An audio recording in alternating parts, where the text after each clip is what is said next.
Hello and welcome to Cartoon Cosmonauts, a podcast all about animated short films and their creators. Each episode will focus on a new guest, giving us the lowdown on their approach to making animation. I'm your host, Joseph Orr, and a quick reminder that this podcast is available on all major podcasting platforms, as well as on YouTube as a video interview. So in this episode of Cartoon Cosmonauts, I'm very pleased to welcome special guest James Smith, or Splittershot as he is known online. James is a filmmaker and a stop-motion animator who started out making brick films. His first animation on YouTube was created in 2011, and over the next 6 years, he would release over 60 short Lego movies, the highlight of which has to be his Lego Deadpool Ultimate compilation, which to date has amassed over 1.2 million views. However, in 2018, James began experimenting with clay and plasticine characters, and since then has produced many original works, including his highly decorated short film, Monster Encounters. At the time of this recording, this short film has been selected for over 30 film festivals worldwide. As always on this podcast, I like to focus on a particular film as we chat to our guest about their animation process. But for this episode, we're actually going to focus on two of James's shorts: Lego Deadpool vs. Captain America and Monster Encounters. Now, if you haven't already seen them, they're both available on James's YouTube page, Splittershot, or if you're watching this on my YouTube, then you can see them in the link below. So I'd recommend you go watch them now and then follow along as we discuss it. But for now, let's jump right in and start the show. So, welcome, James. Thanks so much for coming on the show. And I suppose just to dive into it straight away, if you can talk to us a little bit maybe about how you got into animation. Well, first off, thank you so much for having me. It's an honor to be here. And I've always been fascinated by stories and movies and books, and not so much by animation in the early days. But then I was inspired by paintings. But I was a massive comic collector too. I read a lot of Deadpool and Punisher comics back when I was a kid. The Max Punisher comics. Nice. These stories are quite wild and bizarre, and I love them so much. And even the Deadpool comics are quite crazy, and Yeah, I always had this memory of Deadpool that, a lot of stories would be quite linear and Deadpool could go anywhere. There was time traveling, there was exactly. And I've got one comic from him where he was on this island with dinosaurs and stuff. And oh, is that the Savage Lands? yeah, I think that Yeah. that was so bizarre. And you can't really transcribe this to a movie. You can't really make a movie out of these kind of wild ideas. And No, it's kind of perfect for a comic, isn't it? it's perfect for a comic, and that was quite inspiring to make animations too. And animations such as Artman Studios, Studio Ghibli movies, they got me really into animation when I saw Wallace and Gromit when I was a kid in the cinema. This Rare Rabbits, Oh yes, Curse of the Were Rabbit, I think it was. yeah, that one, that was so cool and really pushed the boundaries at the point. And I think it won an Oscar. Yeah. I think so, yeah, that year. Yeah. And it was up against some tough kind of 3D films. So I think for it to win as a stop motion thing was even a bigger achievement. But I think the stop motion in particular, because you can pick up stuff and like physically move them, like I think there's something very attractive about that, because to be good at computer animation, you need to learn a program, and there's it's like a lot of roadblocks. Whereas with stop motion, it was like, here's a character, here's a camera, make your movie. Yeah, and stop motion feels always so real. You can't really do that with CGI and computer graphics. Stop motion is always it has this aesthetics, and you look back at the 80s cinema, and Star Wars had stop motion text on it, and it still holds up today. I think it ages very well. Exactly like you said. Like seeing that Star Wars. So funny you brought that up, because that chess scene, or well, I call it chess, but it's a Star Wars equivalent of chess. That scene still holds up so well. Whereas I think had they done that pure, CGI, it ages worse, because when you look at it then today, like the Star Wars clip of the chess match, it still looks amazing. It still looks kind of authentic. Okay, cool. And I know obviously from your YouTube channel, Splittershot, obviously most of your kind of first works were in Lego. So when you started getting into animation, was Lego your first kind of use of it, or did you experiment with other forms? No, I think Lego was the first thing I started on.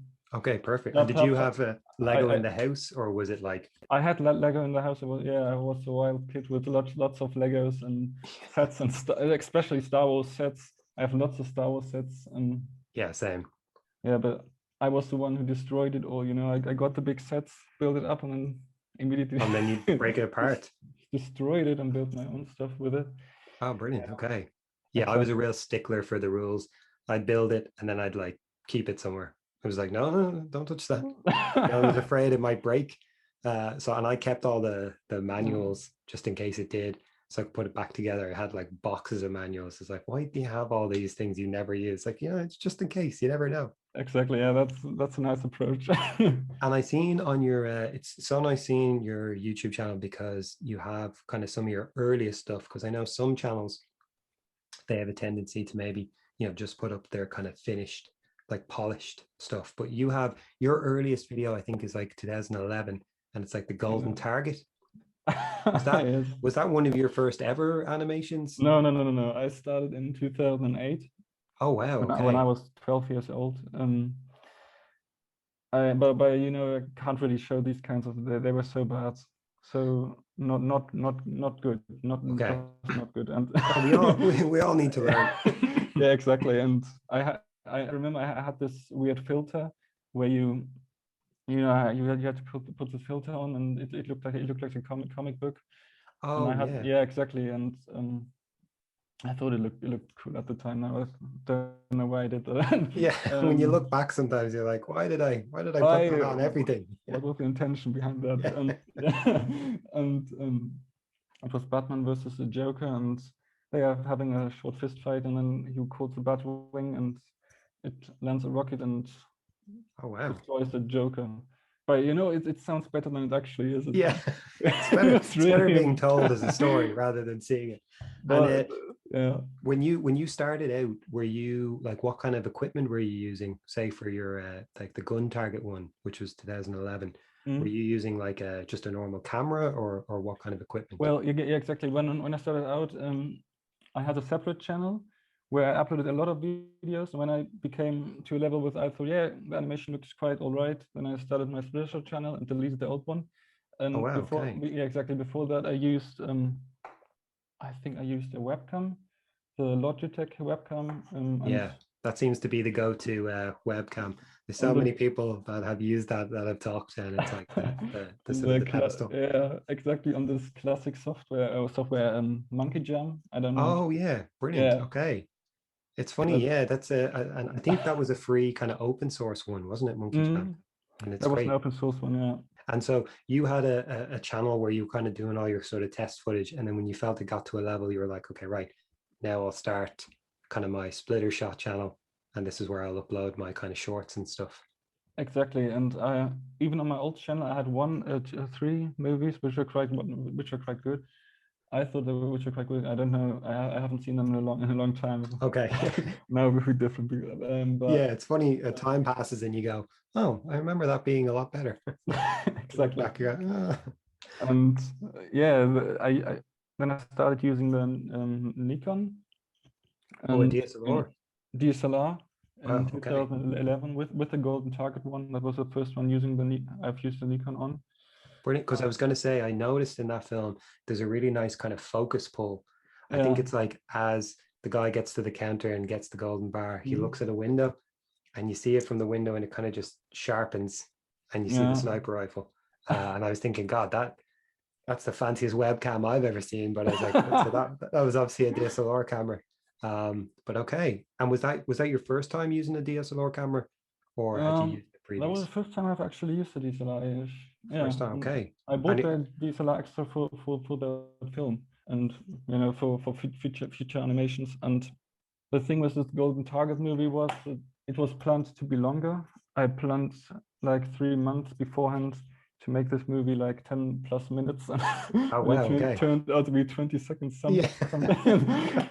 It's funny, isn't it? Sometimes you have, and was uh, that just a case of, was it resources or just time, or Were you just like, no, I this is had going no to be too plan much? what I was doing. You know, I still Okay. don't have I still don't have a plan what I'm doing. You But in know? fairness, it's a very effective ending for a short. You know what I mean? That like just the cocking of the gun and then it cuts. I mean, I kind of like that. It kind of leaves you going, you make up your own mind what happened next. I guess for anyone who's listening and maybe hasn't seen these two films, I'd recommend checking out Lego Deadpool versus Captain America and Monster Encounters, especially for this next part, because I think if you've seen them, you'll have a greater appreciation as we kind of talk through them. And can I ask, in general for your films, do you kind of script or storyboard anything out in advance, or do you just have it in your head? I always have it in my head. You know, I always have wild, crazy ideas all of the time, all the time, and I write a lot of the thesis and one sentence where I think, yeah, this could work in the long run and could make a cool animation. I've used to write storyboards in the past, but I thought it was a waste of time. It's funny, isn't it? There is a real, I know Mm, with obviously with professional animation like feature length films, they have to storyboard because you're talking about hundreds of people working exactly, on the yeah. film, and everyone needs to see. But when you're doing it by yourself and it's less than a minute, Mm. sometimes the time it takes you to do a storyboard, you almost could have made the animation. Do you write your make storyboards? For kind of more recently, for longer ones, yeah. But for a lot of the brick films I Yeah. done, no, I kind of, if there was maybe a tricky scene that I wasn't sure what I was going to do, I might like test photo it, Hmm? especially action. It took me a long time to get the grips with. Like that's one thing I noticed in your Lego Deadpool and Captain America film. There's a lot of quick cuts. So as they're punching each other, it'll cut to a different angle, cut to a glass being smashed on the head, Hmm? and things like that. I think I had to draw it because for me, action was just like, and I was like, oh, Oh, why doesn't yeah. this look great? And then you start to look at action films and you see, well, it's like the camera's cutting, Hmm. maybe 20 times in the space of 10 seconds. Now at this point, what kind of software and camera do you have now? Are you still using the Nikon camera? Um, Now I'm using a cheap Canon camera. Okay. It's not even that good, but I couldn't use my Nikon on the Dragonframe. They don't like Nikon cameras, so Yeah, I've noticed. I And do had to you do use. you use Dragon Frame at the moment? Do you? I'm using Dragonframe. It's a good software. Yeah, It's the best for stop motion. Yeah. that's the same. It's just probably the most expensive, but I use it as well at the moment. It took me a while to save up a while back to get it, Mm. but I think now that I have it, I can't imagine ever going to anything else. That way, just what you can do with it, I think is great. Yeah, that's And true. do you have any kind of selection of lenses for your Canon camera, or do you just kind of use the one? I'm just using the one. Yeah. I Oh, same. I'm not a real technical guy, you know. You know. Oh, in fairness, I think when you have something that works, why change it? You know what I mean? I know some people who like to change up lenses, but I have the one. I keep saying I'm going to save up and get another one, and then I like. Even it took me a while to grasp the concept of an AC battery. You know, I always loaded my batteries, and then I wanted, yeah, and then after 2 hours, it was out the camera, and I had to reload it. Yeah. So That's so funny because I have two that I just swap out. yeah, 4 years Like ago, I bought an AC battery, and I have to. it really helps. Yeah. Okay, well, that's a great tip because yeah, I keep saying I'm going to get one, and I'm like, oh, Yeah, do so. Yeah, I'll charge the second battery, and then it always gets to that shot where all of a sudden it's like dee, dee, dee, and the camera yeah, just goes off, and exactly. you're like, oh, In and the you middle of never, a good shot. yeah, you Yeah. never get back to that exact same spot. Um, and in typically, what kind of frames per second or FPS would you shoot at normally? Um, doesn't really matter, to be honest. I've used 12.5 FPS for zombies, for zombie scenes, for the walking zombie scenes, and 8 FPS for my B Claymation, which on my YouTube channel too. Um, it depends on the object. It's a small object, a really tiny object like a clay bee.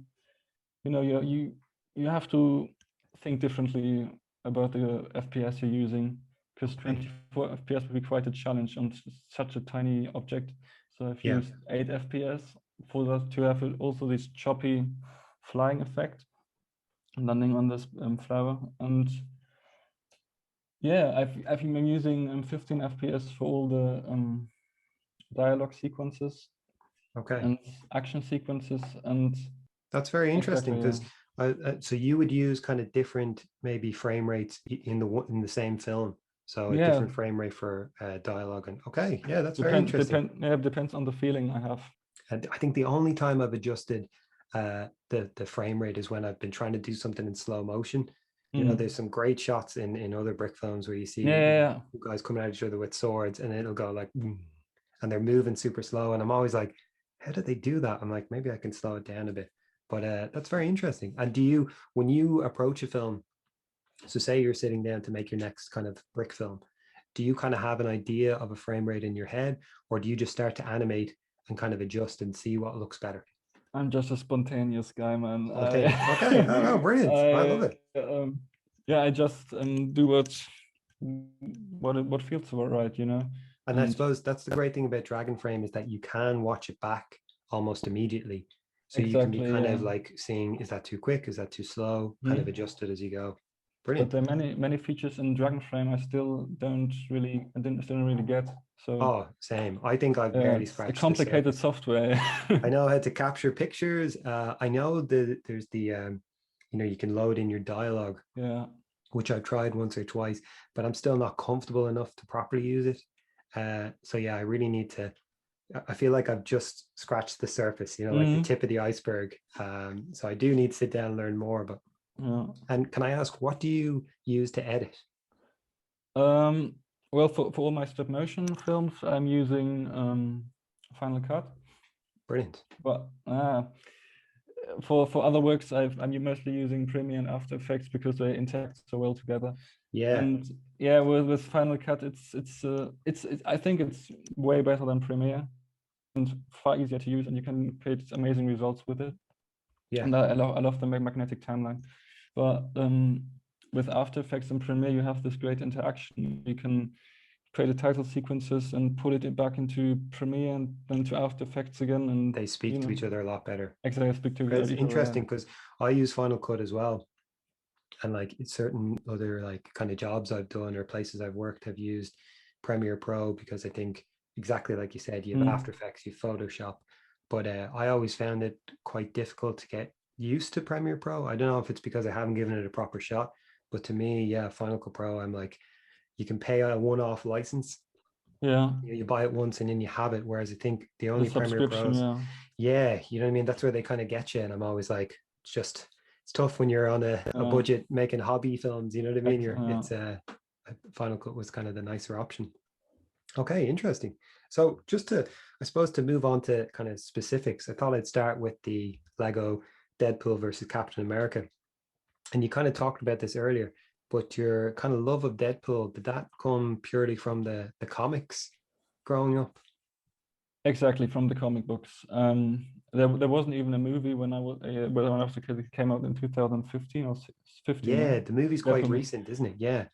So I always was fascinated by Deadpool and the comics, and I when I was a kid, I was mostly fascinated by the Punisher, like I said, because I think he was a fantastic hero, and he punishes all the evil geniuses and monsters around Yeah. the He Marvel definitely took no cinematic prisoners, all right. universe. Absolutely. Yeah, exactly. And Deadpool, on the other hand, was a fun guy, and he was charismatic, and that's what I liked about him. You could basically do everything with him.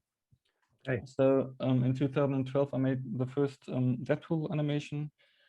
It wasn't part of the compilation I later made, but that one really set the tone, And I've made that video because nobody else did a Deadpool video that I would like to see. Oh, brilliant. So And that's yeah, a great thing, isn't it? With the access that all these characters, the Lego characters give with you, Lego, yeah, is that exactly. You can when there's create no story with that character you love, you can make it yourself. exactly. That's what I love about stop motion. You can basically do everything, and um, even things that aren't really back in the day. It wasn't really massive.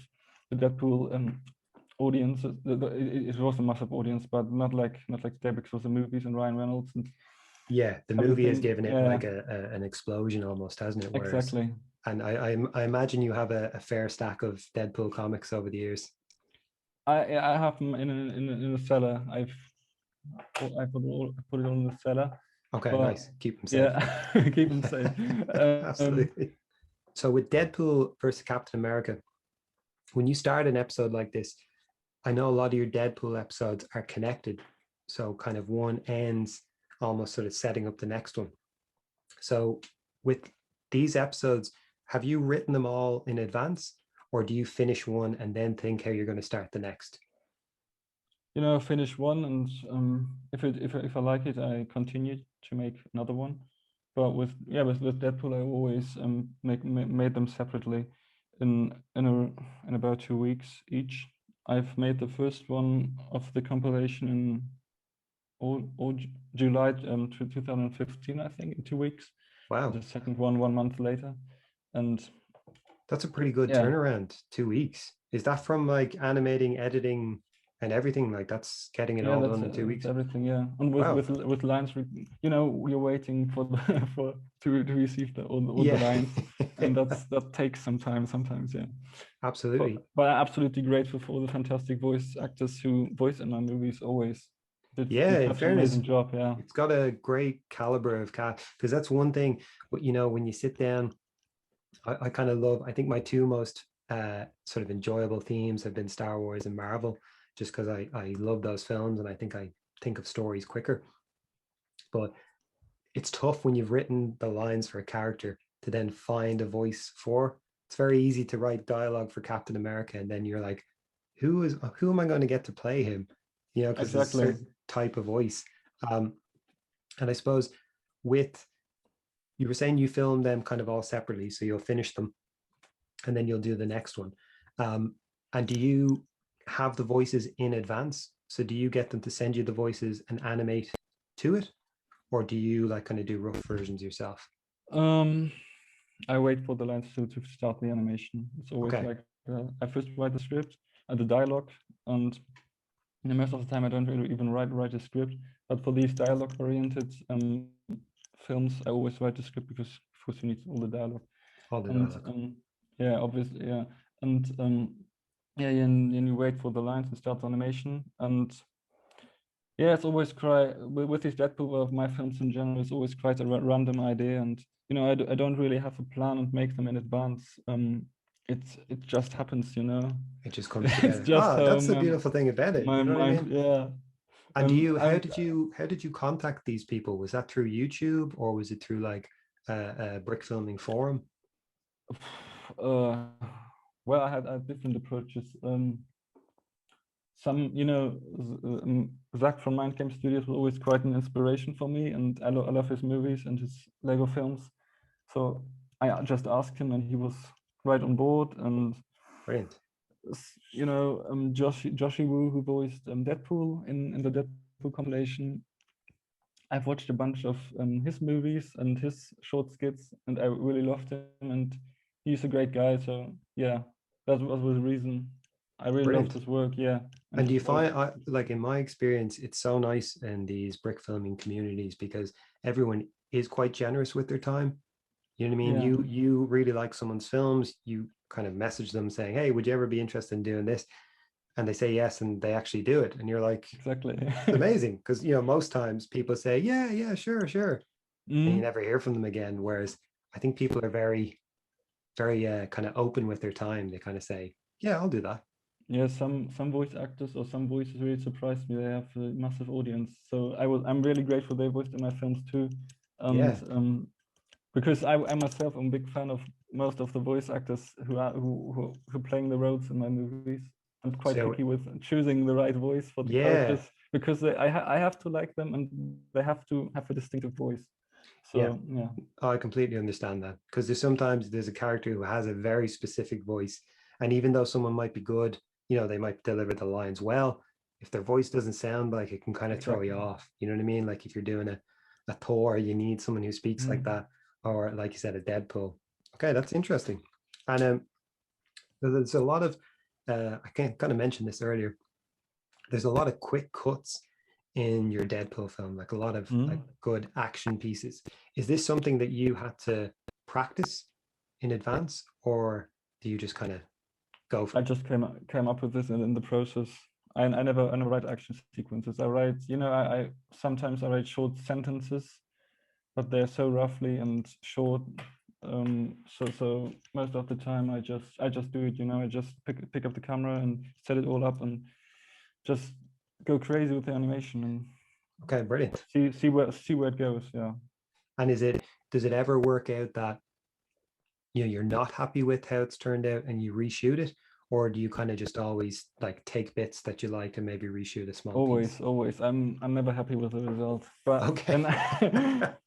when I put the dialogue on it and the sound on it and it all comes together, and then I'm thinking, yeah, this could work. Yeah. This could work. Okay. And in general, you're open to kind of reshooting, because I know some people are like, no, I'll never reshoot. But if you're not happy with it, you kind of Of will. course, I would reshoot. Yeah, it depends on the project.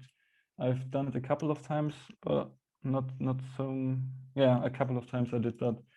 I don't know which project specifically now, but I It's a did tough. that. Yeah. I think your mind likes to just blank those moments because it's always a Yeah. tough thing when you realize, oh, that doesn't look quite right, and you I have to think reshoot it. It's tough. I did that with my Doctor Doom and versus Avengers Lego film. Um, I think I reshooted some scenes to make it more understandable, and the audience can grasp the basic concept of the series. And there, I think I did it some couple of times. Yeah. Kind of mentioned your sounds in there as well, like kind of building in the sound effects. Do you source them in a particular place, or do you make some, or how do you do it? I love creating sound effects. Some I create myself, like in Monster Encounters, when the cup falls down or the monster splashes on the ground, it was actually water. I splashed water on the surface, Oh, recorded it. brilliant. Yeah, exactly. And you just need to be creative with Kind of just open to it, and I guess sort of. open to it and see if it just works. You just have to experiment and maybe put some effects on it. And And yeah, obviously there's some effects that you can't recreate, like an explosion might exactly. be Yeah. might be hard to do without upsetting a few people, but in general you like to create your own sounds. That's great. I look, because I was fairly certain, you know you get used to, when you've done this a while, you can kind of hear the sort of typical sound effect. There's probably only one glass shattering sound effect out there, and one explosion sound, so you get to kind of hear them, you get a feel for, oh, that's that one. Some sound effects are from the Final Cut library, which I Yes. really enjoy. They have amazing sounds. It's fantastic. Yeah, And I think I'm guilty of using in the Final Cut library, that drone sound effect, oh god, like a yes. very ominous. Yeah. Anytime there's something sinister There's happening. so many of them. Yeah. Yeah, it's like 7 versions. I'm like definitely using that again. Where do you like to source your music for your films? Well, most of the time I don't really use music in my movies. Sometimes, like for my Deadpool compilation, the first 3 episodes I've asked someone who to make a composition for the film. Oh wow! And So yeah, someone I gave him composed a piece of music for it. exactly Brilliant. exactly, and that he did such a fantastic job with it, and I was really surprised actually. Because he sent me several different pieces, like 10 different compositions, each 5 minutes long, and I could chop some pieces and bits out of it and Wow, put it in my animation. Yeah, it was fantastic. that's a And still have serious the body of pieces. work, and it's like you said, it's nice to have And when you have music. he did it all for free. So Really? thanks Wow. for him. Yeah. Yeah. Geez, that's amazing. Because yeah, music is something that I think either you know how to do, or you just have to source it. You know what I mean?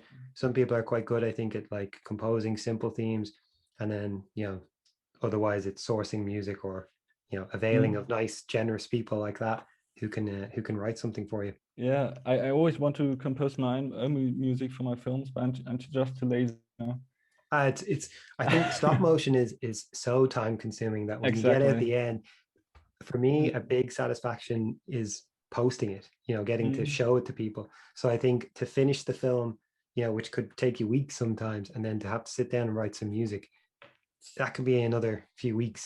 It's a burden. Yeah, so you're like, you're either good and quick at it, or you have to source it. And I suppose moving on to your clay film Monster Encounters, and I think this is one of the first things that I saw of yours. You know the way sometimes you can just randomly happen upon someone's video on YouTube, and it's like, I don't understand how you get there, but you just get there and you're like, oh, well, this is kind of cool. And as far as I can see, your earliest claymation seemed to be a film called Rock from 2018. And because up until this point, your Lego videos have done incredibly well. You know what I mean? I think your Lego Deadpool compilation's like over 1 million views. What inspired, which is amazing. Like, I mean, congratulations on that. Thank you. What inspired you to work with clay? So what inspired you to move from Lego to start working with clay? Well, I wasn't always really satisfied with Lego animation, to a point that I thought clay might be the answer, because you can create more stuff. You can basically create your own visions. You know, with Lego you always have the plastic minifigures, and somebody else made them. And with clay you can create basically your own universe. Everything from scratch. I still love Lego animation, so don't hate me. Oh, absolutely. And I think is it fair to say that like Lego kind of gives you the confidence, because the sort of the characters are, you know, they're rigid, you can't break them, they're fairly durable, and you can make sets or you can buy them. I think Lego is such a good stepping stone, because you find your ability to tell stories, you gain confidence, and then like you with Rock, you kind of go, okay, I think I've gotten far enough now that I can try my own. Jump to claymation. Yeah, exactly. That was also the point, because I didn't, you know, I didn't really improve to a point at that time, and I think, yeah, claymation or another form of animation technique might be the answer to my problems, and it really helped me to create different movies, you know. Absolutely. And you're saying, do you use the same process like when you approach a clay film as you do with a brick film? Like, do you script anything, or is it in your head and you just kind of start with an idea? It's always in my head, you know. Always in your head. Okay. Yeah, I only write dialogues, dialogue scripts, and no storyboards, and it's all in my mind. And brilliant. Sometimes it's quite crazy what's up there, but yeah. Nobody wants to look inside my mind. Yeah, I was gonna say it's a scary place to live. And do you find it, like, do you prefer working with clay or Lego? Do you have a preference, or how do you feel about that? I think claymation is more demanding, because you're sculpting you can break the characters more easily. But what was the question again? Just with the Lego or clay, like obviously they're different mediums, but do you have a preference? Lego's quite fun, but in the long run I prefer to make my own claymation videos. But with Lego you can create also quite the amazing results and fantastic animations, which blows everybody's minds. Yeah, and I think it's something very interesting that you mentioned there about the clay and the characters. I think with Lego, when you work with Lego for so long, you kind of take it for granted how ready-made those characters are, you know, how durable they are. You drop them, they don't break, or you can pop them back together. Whereas with clay, if something, you know, you push something too far and it distorts, you kind of, sometimes you have to build it back together again. So it's a much slower process, but maybe a little bit more rewarding, because you've made that character. You know what I mean? There is no other character like that. You've made it from scratch. Exactly. That's what I love about claymation. That it's basically your own stuff, your own movie and your own universe, and yeah, you can do everything you want with clay. With clay. And with your Monster Encounters film, I noticed that the set is always quite simple. So for all the different encounters, and was that a deliberate choice?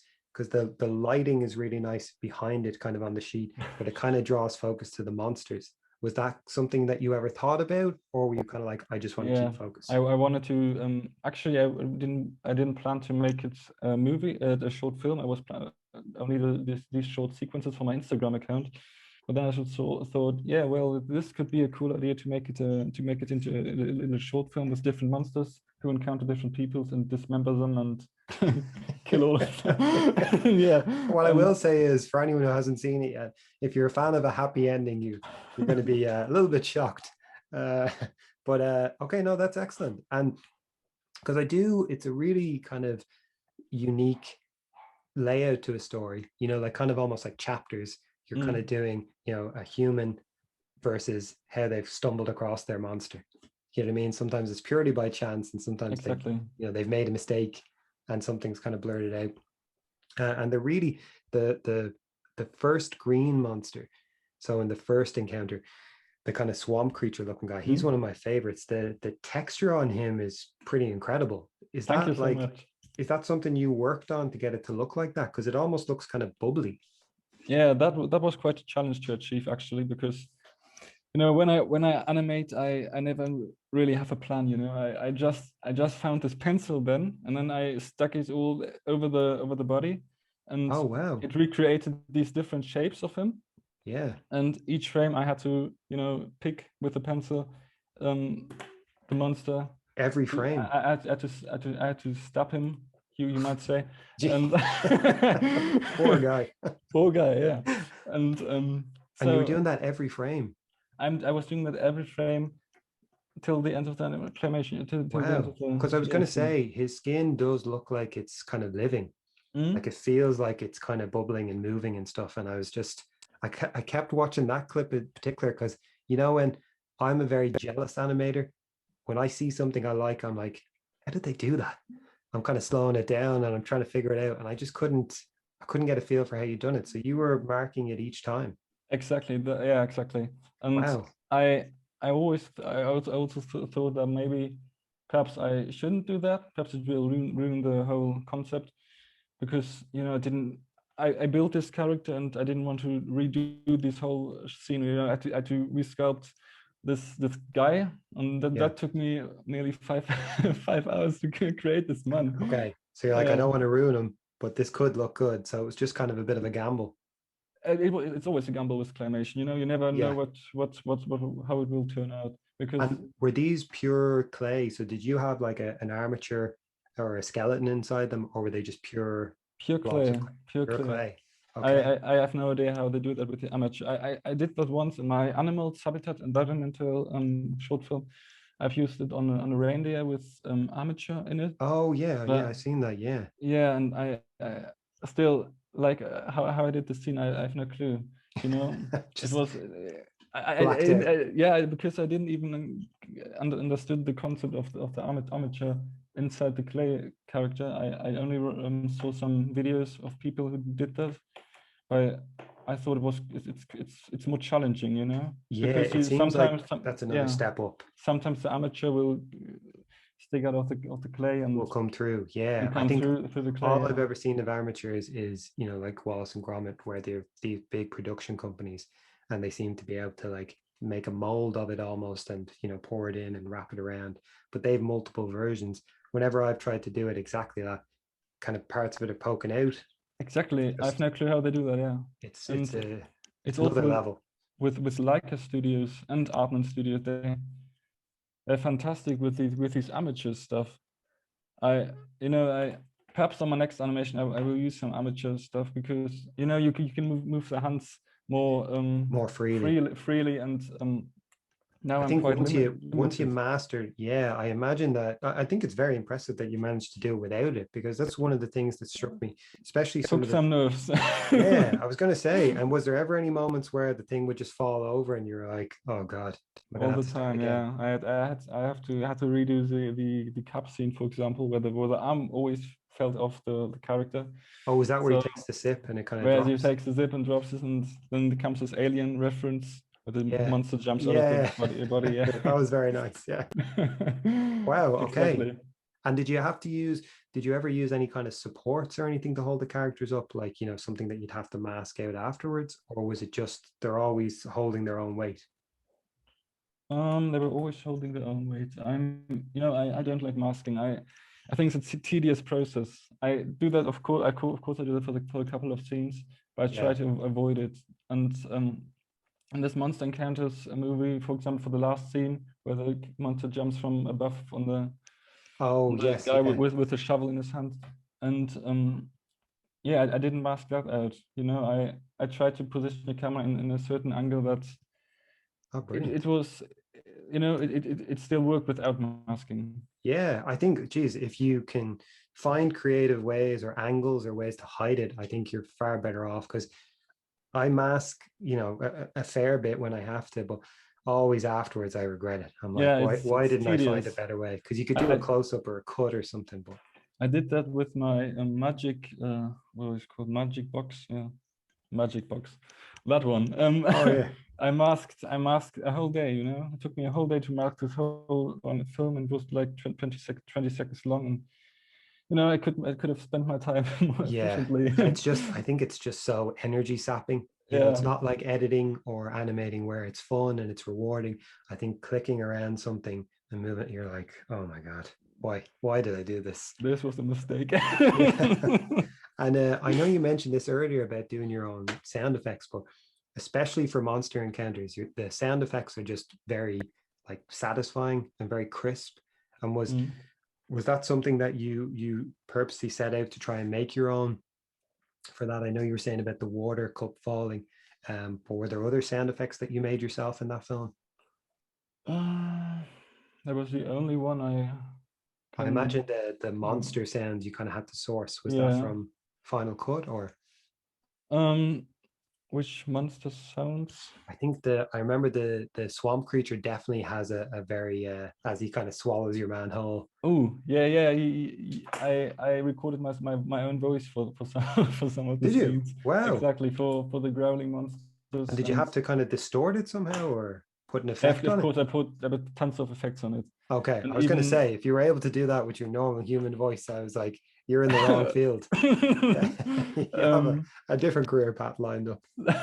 and yeah, and for some scenes where the monster jumps on top of the other guy, or for the person who gets devoured by the green monster, Oh yeah, yeah, I've yeah. also used my own voice for the person. It's very you have to listen closely. Yeah, I think I I had to listen to it a few times even just to appreciate the different sound effects. But you can always tell, I think, from just a fellow Final Cut Pro user, I can hear the Final Cut Pro sound sometimes in people's films. But I remember listening to Monsters Encounters being yeah, like, these yeah. sound I pretty original. always, when friends ask me about what's more important, sound effects or the frame of the video, I always say sound effects. You know, sound effects are like seven. For me, it's like 80% of the whole film. You know, Wow, that's yeah, very it's interesting. you can get away with a lot using the right sound effects, using lots of sound effects and mixing it. Good. Yeah, okay. That's a great kind of insight to your sort of filmmaking approach, because I know some people, sound effects is a very last minute, oh yeah, throw that in or just put a bit of music on and you don't need any sound effects. But for you, sound effects are kind of one of the main creative tools. Okay. If you watch a movie without sound, it will be a disaster. I promise you. Okay. I'll try that as an experiment. Yeah, I mean, absolutely. Just kidding, just kidding. And the blood effect in Monster Encounters, what did you use for the blood? The cheapest blood I could find on Amazon. Okay, so it's like a fake The blood, fake is it? blood, yeah, fake blood. Brilliant. Um, Was that difficult to use with clay? Like, did that kind of go everywhere? Was that pretty messy? it was very messy, to be honest. You know, I didn't really have a plan on to use his blood in a particular order. You know, and You when just went for it. I just went for it, and putting on clay was I didn't really knew where this was going, and it stuck on the clay. It worked quite well, and I can recommend using it. I know Lee Hardcastle does it too. Okay, oh, So brilliant. I've watched his movies, and so It was definitely adds something different to it. I think there's a lot of films that kind of shy away from it or might use Lego bricks or maybe red clay. But I hmm, think something about it was very liquid looking, that blood. You know what I mean? It really did look, yeah, and it adds a kind of an intenseness to it. You're like, whoa, exactly, yeah, yeah. That was really cool, and yeah, I can recommend using fake blood even for Lego videos if the audience might want to use fake blood for their Lego videos. yeah, absolutely. Just adds an It's extra layer to it. and so result looks fantastic. I can Brilliant. recommend using it instead of using CGI blood splatter. I I've used think, those too. And yeah, I think I've, real yeah. always looks better, doesn't it? I think you can always tell you know, even though you can get very effective splatter, you know, apps and programs that do like It the looks kind of better, blood, yeah. I think it looks better when you use the real thing. And I noticed with your Monster Encounter films, you have quite a few of the laurels from, you know, into different film festivals. So first of all, congrats on that. Thanks. And how did you like decide which ones to enter, or was that something when you were making it that was in your head, or how did you go about that? Well, I just entered them. I didn't really have a plan. I wish I had a plan Yeah. because I lost some money. And did you do it through like a film freeway type thing, or Yeah, were you film free. I'm using mostly Film Freeway because brilliant? you got a lot of deals on Film Freeway and cheap film festivals you can enter with the gold subscription stuff. Yeah, And brilliant. Because you do have to have. I've entered one or two of my films using Film Freeway, and I think you have to have a kind of a plan because it's so easy to. You can spend like 50 quid on get some. rejected easily. Yeah, Yeah, and you know I've it's got nothing worse, tons of festival rejection for my films. Yeah, and it's it's tough. yeah, that it's sad, you know. But I understand the festival. You know, they get tons of films submitted to them, and in the They end, have to they choose. can only take so many. Yeah. Um, did you get rejected by festivals? Oh yeah. I think Yeah, so far this my kind of latest short, Dracuvan, that's yeah. the first one that, you know, I have owned originally, as in it's not Lego based, so I can Hmm? actually enter it into, you know, I own the IP. So I think it's still early days at the moment, but I think of like the five I've entered so far that have given me notification, I think four have rejected it. Yeah, So exactly. it's a tough it's a tough thing to wake up to a notification. You can see it's from the film festival, and then you're like, Mm. oh, you open it's like, we regret to inform you. You're like, oh, And the thing is, I always hope to get into the big ones, you know, and that's I want to submit my film into Slamdance and Toronto After Dark. I think yeah, that's oh wow, always these using these and taking the genre festivals. I think they might offer a good perspective for your films. But they're the benchmark. even though I probably won't get into it, but you But know, you have to you take try. your chances. Yeah, you take a chance. Absolutely. So just kind of this transitions nicely into our advice section. So because you have had experience entering film festivals, do you have any advice out there for people who might be doing it for the first time or just looking for some tips? You know, always look out for early bird deadlines. They're most cheap, and don't submit your film to every film festival. Most film festivals aren't suited for your films, and be patient and wait out. And your film will get rejected a lot. My films get rejected a lot, and it just takes time and endurance. And somehow sometime along the way, you might you will get into a festival, of course. And it's a great Some feeling then when you've stuck it out. And I exactly. think that's great that you say that because, you know, when you see, say, your film Monster Encounters and you see all the festivals it's gotten into, it's very easy to look at your film. And then when you get a rejection, like say me, you kind of go, oh, bet that never happened to Exactly. him. You know what I mean? Pa- Whereas for every film festival you get into, you've probably been rejected from, you know, three, four, five to get into that one. particularly if it's a big one. You know, I recently got rejected by Ottawa Film Festival in you know, an animation festival. That was quite a big one. It was quite rough, yeah, Yeah. taking it. I thought, don't no, don't try and wait. call me on that day. Yeah, yeah. Not in a great place right now. No, it's tough. Yeah, And then exactly. did you set yourself a budget for entering these? I know there's some festivals that are free to enter. Did you have a budget or did you just try and kind of prioritize, okay, look, I really want this one, so I'm going to apply for this one. I spent a lot of money, yeah. Okay. That I can say.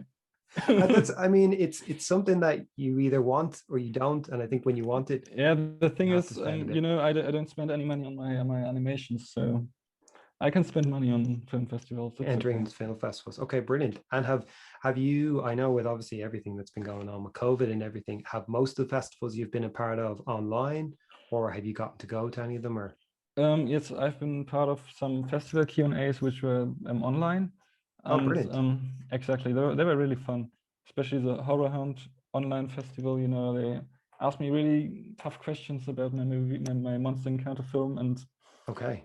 um, I was I quite did. right. I looked that one up, the Horror Hound one. It looks like a great festival. It's an amazing festival. Yeah, it's and the films that were played there were quite high budget ones too, some of them, and Okay, that must have it was felt really great. cool. It was really cool to hear all the filmmakers, the advice of all the filmmakers and how they experience their productions, and yeah, Brilliant. that was quite I'd fun. say you learn a lot from that, just You listening learn to kind of feedback from other filmmakers and you learn a just lot. Yeah, it's amazing about film festivals that you learn a lot from different peoples with different backgrounds, different filmmaking backgrounds, and also being a part of such fantastic films. It's just amazing, you know. brilliant.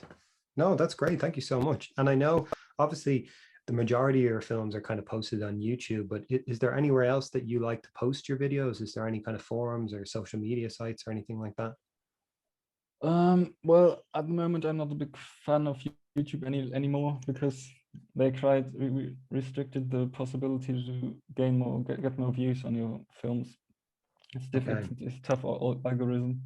Now they It's have definitely, I've noticed that the even from my experience, and I've only joined YouTube since like late 2016, that the videos that I first started posting would just generally get a lot more views, whereas now I'm like a much lower percentage. exactly. Unless, And with animation, you can't post on a regular basis. It's impossible. yeah, They prefer these daily blogger people, and you can post on a daily basis. They get the most views these days, and so yeah, I still post on YouTube even though I know this won't go anywhere, okay, sadly. yeah. But It's a tough um, realization, it's a absolutely. tough realization. In 2017, when I made this Deadpool compilation, I was really happy, and I thought, well, this goes well, and 1 million views, and thanks for that and everything. But now I have a different view on the YouTube algorithm, and It's it kind of slowed changed. down. Yeah, It slowed down. It changed a lot. Not for the creators and not for the animators and filmmakers. like you said, because we can't put out content as quickly. Like We to can do a video exactly. blog, as good as they might be, it's a lot quicker turnaround. Whereas But animation is I think the new form to post your animations is on Instagram Reels, TikTok, and perhaps YouTube Shorts. I didn't even have a clue how that goes, but I think I'll no, try I've never even heard of out that. YouTube Shorts. That might Okay, work. brilliant, brilliant. And just I suppose for when you started out, you know, obviously you were kind of using a webcam and stuff like that. And nowadays we have kind of apps and tablets. And I know a lot of people are getting into animation are kind of going down that avenue. But would you have any advice, for someone starting out in animation? Maybe something you wish maybe someone had told you when you were starting out? Well, there is this romanticized idea that you have to practice and take your time with the animation and be consistently, and everything will work out perfectly. And that's true. But I also think that you're sitting in the dark room for a month, for 2 weeks. I don't know. It's a stressful situations. You basically focusing on these small objects all the time, and it's not good for your for your eyes either. Yeah. So you need to really balance that. Um, I don't want to sound too pessimistic now. No, No, because but I think it's good just to hear, from your advice, from your yeah, experience. exactly. And go out, fill your lungs with air, and I don't know, meditate, transcend your mind, go Take to a the step back beach. from it sometimes. Take Yeah, a because I step back. think Yeah, you can, exactly like you said, you can get locked into this, you know, you're in a room, it's just you, it's just these characters. And sometimes, hours pass. All of a sudden it was bright and now it's dark. And it can exactly. be frustrating sometimes if Yeah. something hasn't worked out. So maybe sometimes just taking a step back. And the Uh, thing is, working with all these artificial lights around you, your cerebral cortex might explode over the yeah. time. It's Which would be great in a movie, but not so great if you're an animator exactly, trying to make some exactly. films. And So, do you have anything just looking forward, I guess? Is there any kind of projects or ideas you have at the moment, aspirations to work with kind of something going forward? Like, do you think you're more interested in clay now going forward, or do you think you have a few Lego ideas too? I might focus on more clay animations, and I really like your new Draculan, it's called. Oh yeah, Yeah, thank you very that much. kind Yeah. of paper style animation. I think I want to try that one, that one or two. Yeah, I looks have to amazing. genuinely, I'd really recommend it because I just have such a respect for what you've done with clay, because I've tried working with clay and it's so changeable. You know what I mean? You barely press your Exactly. finger to it and the shape of it can change. It's a Whereas challenge. when the reason I went with card was because it's durable. Now I was holding it together with blue tack and tape, so it wasn't. It was a bit frustrating at times, but I think it's nice sometimes to kind of step outside Lego, because, like you said, you've more creative control. You know what I mean? Especially with, I think, your kind of monster creations, that you can build any kind of monster you want, shape, size, color, that kind of thing. Exactly. Brilliant. Yes.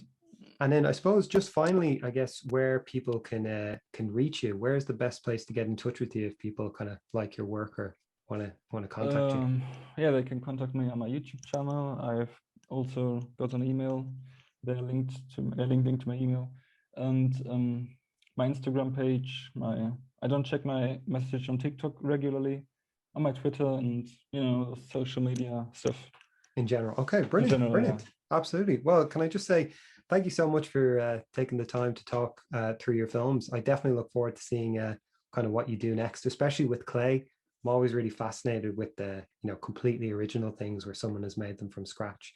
And like you said, if anyone does have any follow-up questions or stuff, you can reach James on a variety of channels. And I'll leave links to everything either in the description below of where you can get in touch. But James, thank you so much for taking the time. And thank you so much for having me. No problem. Joseph. Yeah, take it easy. So that is it for this episode of Cartoon Cosmonauts. I'd like to say a huge thank you to my guest James Smith for coming onto the show and talking about his two films, Lego Deadpool vs. Captain America and Monster Encounters. Be sure to check out his YouTube page, Splittershot, for all his work, and you can also find him on Instagram, Twitter, and TikTok under the same name. I'll leave links to all of these pages in the YouTube description. And if you'd like to get in touch with me, perhaps with some questions, feedback, or even to discuss your own short on the show, then you could find me online as Speak Broccoli on Instagram, Twitter, Facebook, and YouTube. Just look for the green broccoli logo. You can also email speakbroccoli@gmail.com. Thank you for taking the time to join me here today. I've been your host, Joseph Orr, and you've been listening to the cosmic sounds of Cartoon Cosmonauts.